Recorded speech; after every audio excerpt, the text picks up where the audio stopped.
আপনারা সাংবাদিক বন্ধুরা যারা আমাদের কথা নিতে এসেছেন, আপনারা জানেন যে আমাদের গোটা রাজ্যে রাস্তাঘাটগুলোর কি বেহাল দশা, মানুষের চলাফেরা করা দায়। এবং এই পরিবহন শ্রমিকদের নিয়ে যেহেতু আমরা কাজকর্ম করি, পরিবহন শ্রমিকদেরকে সংগঠিত করার কাজ করি, এটা করতে গিয়ে প্রতিদিন আমাদের করুণ অভিজ্ঞতা।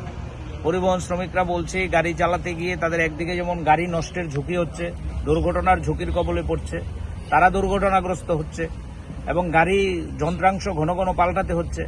একদিকে পেট্রোল ডিজেলের দাম আকাশ ছোঁয়া, সিএনজির দাম আকাশ ছোঁয়া, যন্ত্রাংশের দাম আকাশ ছোঁয়া, উল্টো এই রাস্তায় গাড়ি চালিয়ে গাড়ি নষ্ট হয়ে যাচ্ছে। এবং আপনারা লক্ষ্য করবেন এই যে খোয়াই রাস্তা, আগরতলা খোয়াই, আমি দু একটা উদাহরণ দিয়ে বলছি, খোয়াই টু কমলপুর, এদিকে চম্পকনগর, আপনি আগরতলা শহরের রাস্তাঘাট ঘুরতে পারবেন না।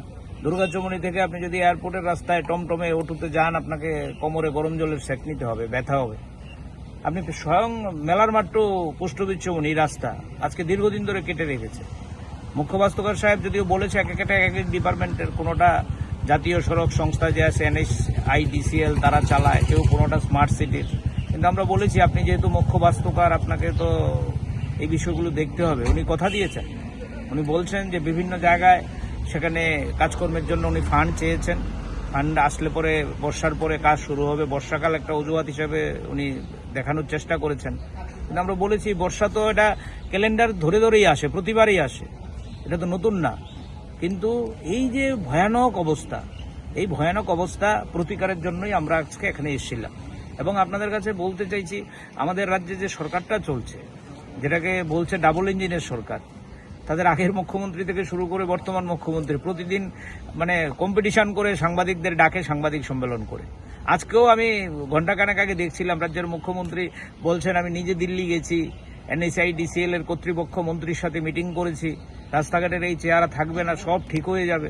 এই সব ঠিক হয়ে যাবে তো শুনছি 2018 সাল থেকে, আজকে তো 2026 সাল, 8 বছর অতিক্রান্ত, সব ঠিক তো আর হচ্ছে না।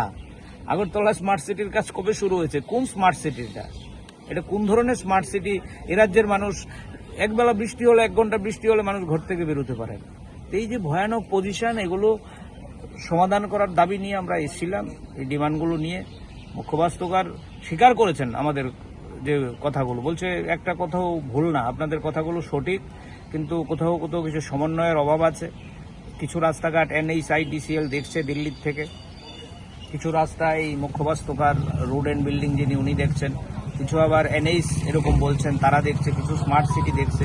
কিন্তু আমরা পরিষ্কার বলেছি টিমের পক্ষ থেকে যে রাজ্যের জনগণ, আমাদের গরিব শ্রমিকরা, তারা তো এইসব বুঝে না, সরকারের কূটকৌশল, কোনটা কোন ফাইল কার কাছে যায়, কে কোনটা দেখে। তারা ভালো রাস্তা চায়, তারা মানুষ পরিষেবা চায়, তারা তো ট্যাক্স দেয়, রুট ট্যাক্স দেয়। রুট ট্যাক্স দেওয়ার পরে তাদের এই অবস্থা কেন হবে? সুতরাং আমি বলবো, একটা কথা আছে বাংলায়, মুখে মারিতং জগৎ। আমাদের এই যে রাজ্যের সরকারটা, শাসক দল, মুখে মারিতং জগৎ, শুধু ফ্লেক্সের বিজ্ঞাপন, কথায় কথায় সাংবাদিক সম্মেলন, কথায় কথায় দিল্লি থেকে কলসি কলসি টাকা, টাকার কোনো অভাব নেই, কিন্তু কন্ট্রাক্টর বিল পাচ্ছে না, ঠিকাদার বিল পাচ্ছে না, কাজ ছেড়ে পালিয়ে যাচ্ছে বিল না পেয়ে। এটা কোথায় কাজের সম্পূর্ণ দ্বিচারিতা। তো সব মিলিয়ে আমরা এখানে এসেছিলাম। আমি পরিষ্কার বলবো, এটা আমরা আজকে স্মারকলিপি দিলাম, এর আগে আমরা স্মার্ট সিটি কর্তৃপক্ষের কাছে গেছি। আগামী দিনে যদি এরকমই চলতে থাকে রাস্তাঘাট, আগরতলা শহর সহ রাজ্যের চেহারা, তাহলে আমাদের এই সংগঠন কিন্তু বড় সংগঠন। আমরা প্রয়োজনে গাড়ি ঘোড়া স্তব্ধ করে দিতে এই সংগঠনগুলো কিন্তু দ্বিধাবোধ করবে না। এরকম ইতিহাস আছে, হ্যাঁ, এরকম ইতিহাস আছে। আমরা মানুষের স্বার্থে কাজ করি, মানুষের প্রয়োজনে আমরা লড়াই করি। আমরা এই মানুষের জন্যই আজকে এই মুখ্যবাস্তুকার সাহেবের কাছে এসেছি। আপনাদের কাছে আবেদন থাকবে, আপনারা এই নিয়ে অজস্র নিউজ করেছেন, অজস্র সংবাদ করেছেন, সরকারকে সচেতন করার চেষ্টা করেছেন, কিন্তু সরকার সচেতন হচ্ছে না, সরকার এদিকে নজরই দিচ্ছেন। আমি তো ক্ষোভ প্রকাশ করবো আপনাদের মধ্যে, রাজ্যে একটা পূর্ণাঙ্গ সময়ের PWD মিনিস্টার নেই, কি করে হয় এটা? মুখ্যমন্ত্রীর আন্ডারে PWD মিনিস্টার, স্বাস্থ্যমন্ত্রী সব একজন, কি করে সম্ভব? এবং যা হবার তাই হচ্ছে। রাজনৈতিক স্তরে যদি দুর্বলতা থাকে, প্রশাসনিক স্তরে দুর্বলতা থাকবে, তাই হচ্ছে। মাফিয়াগিরি, কাটমানি, ঠিকাদাররা কাজ করতে গেলে মন্ডলের নেতাদের কাটমানি দিতে হয়, টাকা দিতে হয়। মাফিয়া ঠিকাদারি, আপনি টাকা দিয়ে কিনতে হয় কাজ, ভালো ঠিকাদাররা কাজ করতে চাইছেন না। সব মিলিয়ে জটিল পরিবেশ।